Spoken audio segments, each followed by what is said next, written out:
Eu saúdo a todos com a paz do Senhor Jesus, amém? Meus irmãos, é muito bom estarmos aqui na casa de Deus para adorarmos o nome do Senhor, na beleza da sua santidade. Eu estou muito feliz de estar aqui, louvando a Deus, ouvindo a palavra de Deus. Não tem nada melhor do que a palavra de Deus, Eu louvo a Deus pela vida do pastor do Clério. Eu estava aqui no meu lugar, muito atento a tudo aquilo que Deus nos fala, não é? E eu peço a Deus misericórdia, para que nunca eu venha, usando esse termo que o pastor sempre usa, venha me desvencilhar dessa graça, não é? E venha valorizar essas oportunidades que nós temos de estarmos na casa de Deus, para adorarmos o nome dEle. Tenho sido assim muito edificado por tudo aquilo que foi louvado. Louvamos aqui juntamente com o Lucas, servo de Deus, esse jovem, não é? Louvamos aqui a Deus com o Lucas, e juntamente com toda a igreja do Senhor, e pudemos ouvir aqui a palavra de Deus aqui para o nosso querido pastor do Clério de Oliveira, graças a Deus. Eu quero deixar minha saudação para você da internet. Que Deus abençoe a sua vida no santo e glorioso nome de Jesus. Você que está sempre conectada com as programações, com os cultos que são mantidos aqui na igreja evangélica pentecostal Betânia. Fica aí a minha saudação para a tua vida. Deus tem falado com você aos domingos, às terças-feiras, cultos como esse na quinta-feira, já tem falado com você, através do nosso querido pastor do Clério, e ainda Deus tem uma palavra, que eu quero deixar com a igreja, pastor do Clério, ele falou assim, coisas muito maravilhosas, e sobre o selo de Deus, sobre a nossa vida. Nós somos propriedade particular de Deus. Eu me lembro quando Pedro, em 1 Pedro capítulo 1, a partir do versículo 18, ele falando dessa propriedade peculiar, particular de Deus. Ele diz em 1 Pedro 1,18, a partir do versículo 18, sabendo que não foi com coisas corruptíveis como prata ou ouro, que fostes resgatados da vossa vã maneira de viver, e por tradição recebestes dos vossos pais, mas com o precioso sangue de Cristo, como de um cordeiro imaculado e incontaminado. Olha só no versículo 20, que coisa linda que ele diz também. O qual, na verdade, noutro tempo, você sabe o que significa noutro tempo? Não é? O qual, na verdade, noutro tempo foi conhecido ainda antes da fundação do mundo. Noutro tempo, significa que o Senhor Jesus Cristo, que se manifestou entre nós, e se ofereceu voluntariamente, para algumas pessoas incautas, para algumas pessoas que não têm uma informação bíblica mínima necessária, pode achar que o fato de Jesus ter ido à cruz foi um acidente de percurso. Não, ele veio para ir ao Calvário, pelos meus pecados e pelos teus pecados. É isso que Pedro diz aqui, em outras palavras, o qual, na verdade, noutro tempo, é como se ele estivesse dizendo, não havia tempo ainda, essa coisa de 9 horas, 9h10, 9h15, não havia tempo. Ele não está circunscrito, limitado ao tempo. Essa questão de tempo e espaço, para Jesus não existe. Por quê? Porque Ele é Deus. Ele é Deus. Ele veio como homem, mas Ele é Deus. Ele disse a Filipe, lá em João 14, quem vê a mim, Filipe, ele vê o Pai. porque eu e o Pai somos carne e unha, nós somos um, mas houve uma conciliação da Trindade, o Pai, o Filho e o Espírito Santo, que ele viria e seria oferecido voluntariamente por nossos pecados. E concluindo lá, 1 Pedro 1,20, ele diz: o qual na verdade, noutro tempo, não havia tempo ainda, ele é da eternidade, o qual na verdade, noutro tempo foi conhecido ainda antes da fundação do mundo, mas manifestado nesses últimos dias. Aí sim, ele está dizendo, agora nesses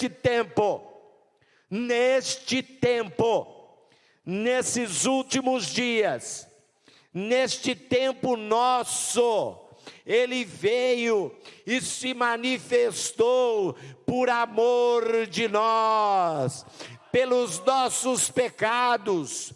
É por isso que Paulo lá em 1 Coríntios capítulo 1, no versículo 23, ele diz assim: mas nós pregamos a Cristo crucificado.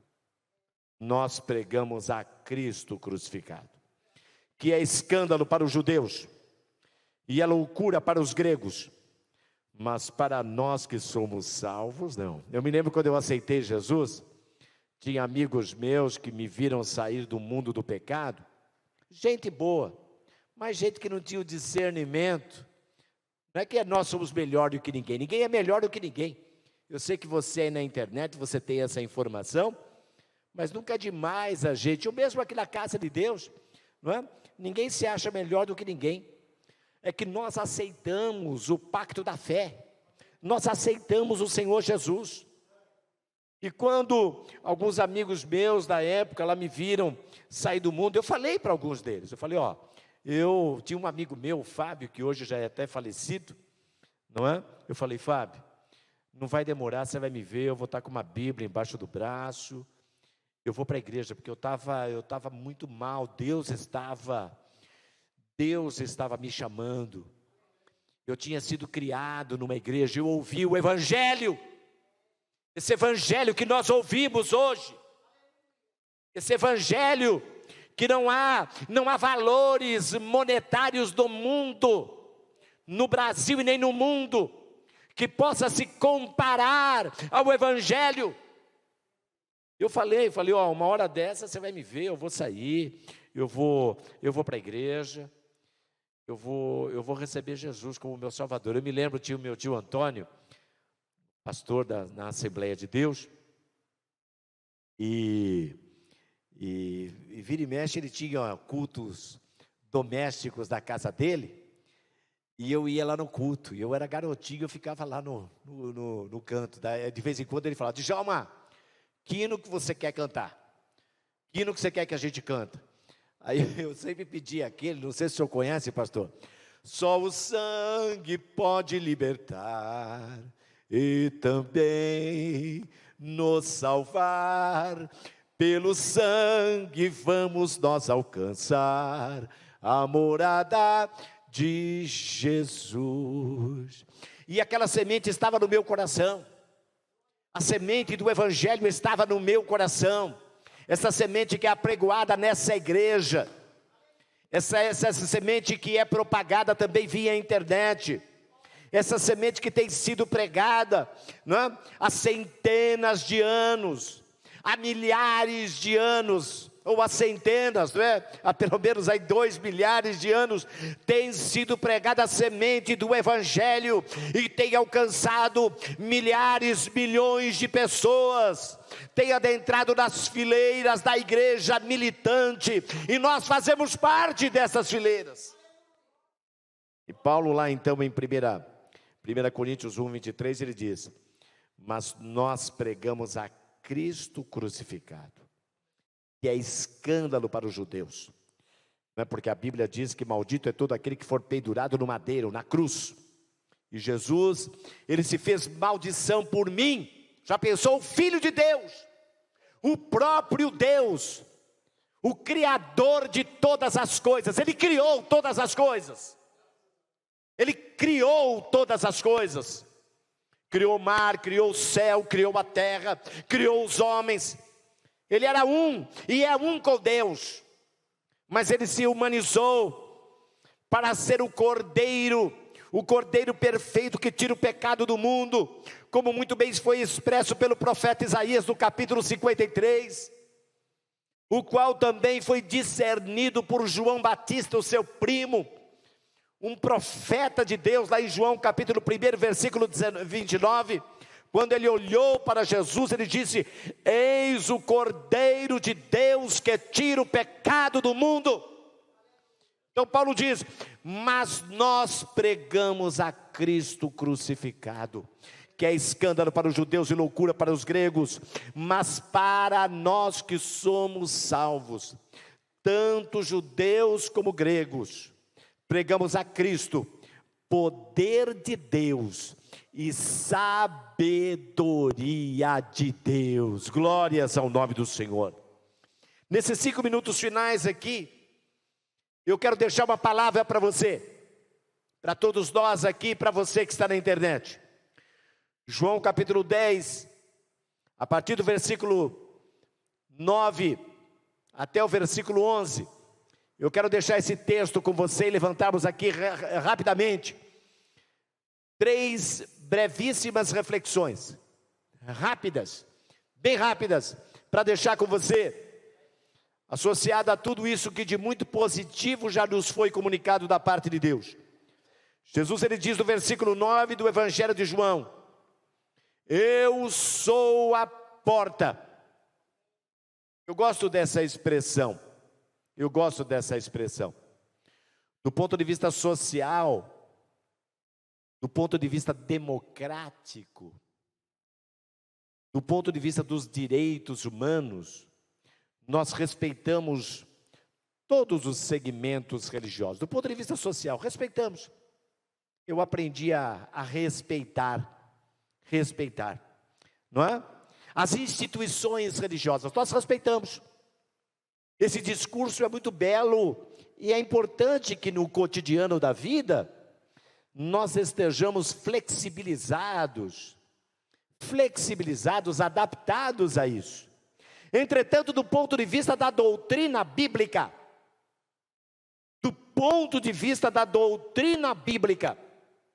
a doutrina bíblica quer dizer o ensinamento bíblico. Eu estou me referindo aqui a pessoas que de repente estão na internet, novos convertidos, pessoas que não têm assim muitas informações sobre o Evangelho.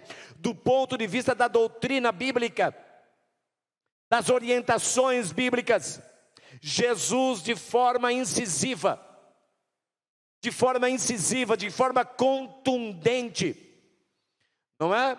De forma deliberada, decisiva, ele diz: eu sou a porta, quem entrar por mim, ele diz, ele é a autoridade, ele é o criador de todas as coisas, ele criou o sol, foi ele. Ainda hoje tem alguns racionalistas incautos, incrédulos no tocante à palavra de Deus, que acreditam ainda na teoria do Big Bang, da explosão solar, e que tudo lá desencadeou a origem das coisas.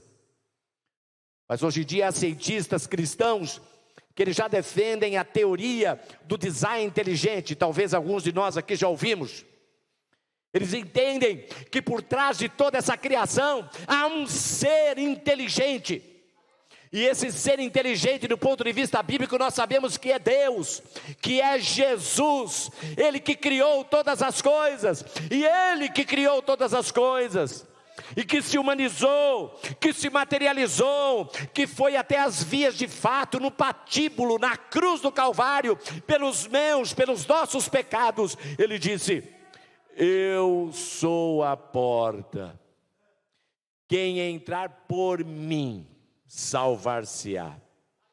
Há muitos anos eu já escuto isso, e esse discurso é muito belo do ponto de vista da diplomacia, do respeito aos direitos humanos, mas não é o discurso de Jesus. Jesus, quando precisava ser incisivo, que mais vale você ter uma palavra objetiva, confrontadora, no bom sentido, confrontadora, mas orientar a pessoa no caminho certo. É como um pai e uma mãe. Quando ele tem que corrigir o filho, ele vai lá e corrige e acabou. É como se dissesse assim: filho, você gostou, gostou. Não gostou? É isso que a gente tem para hoje, tudo bem? Porque o pai e a mãe quer orientar, quer o melhor. E Jesus, que quer o melhor para a humanidade, ele diz: eu sou a porta. Na época de Jesus, o mundo grego dizia que quantos homens hajam, tantas portas podem surgir. Na Índia nós temos aí milhões de deuses. Em Babilônia nós temos aí 7.000 deuses. Tínhamos 7.000 deuses. Hoje em dia, quantas portas que são abertas. E as pessoas vão se enganando, vão se enrolando, acreditando nas muitas portas. Alguém já admitiu e admite-se ainda hoje: todos os caminhos levam a Deus. Ora, senhores, do ponto de vista diplomático, isso é muito bonito nós falarmos. A gente fica de bem com todo mundo. É a chamada política da boa vizinhança, não é? Mas do ponto de vista bíblico, não. Jesus diz: eu sou a porta. Ele usa o artigo definido. Ele não usa o artigo indefinido. Ele não diz: eu sou uma porta. Ele não diria, ele não compartilharia com esse pensamento: eu sou uma das portas espirituais. Não, ele diz: eu sou a porta, quem entrar por mim salvar-se-á, entrará e sairá e achará pastagens. Aí posteriormente no versículo 10, eu já estou concluindo aqui, ele diz: o ladrão não vem senão a roubar, a matar e destruir, mas eu vim para que tenham vida e a tenham com abundância. Aí posteriormente no versículo 11 ele diz: eu sou o bom pastor. Eu sou o bom pastor. Não existe outro grande líder. Não, eu sou o bom pastor. Na época de Jesus, a tradição rabínica admitia o seguinte: jamais um pastor de ovelhas mesmo, aquela que faz não é? Nem sei se eu imitei certo. Jamais um pastor de ovelhas poderia oferecer a sua vida por uma ovelha. Mas Jesus, que não tinha pacto e não tem pacto com a tradição. Hoje em dia se fala muito, né? O respeito à tradição. Ora, se a tradição está compatível com a Bíblia, nós respeitamos. Agora, se a tradição não se compatibiliza com a Bíblia, nós ficamos com a Bíblia. E Jesus, que não tem nenhum pacto com a tradição, que não se compatibiliza com a palavra de Deus, ele diz: eu sou o bom pastor. E o bom pastor, ele dá a sua vida pelas ovelhas. Ele dá a sua vida pela igreja. Hoje Jesus, ele tem uma proposta de salvação e de vitória para a tua vida. Creia que ele tem uma bênção ainda para a tua vida. Ele abençoa a tua vida neste momento. Creia nisso, abra o teu coração e recepcione aí no profundo da tua alma a bênção de Deus da tua vida, em nome de Jesus. Amém. Graças a Deus. Obrigado.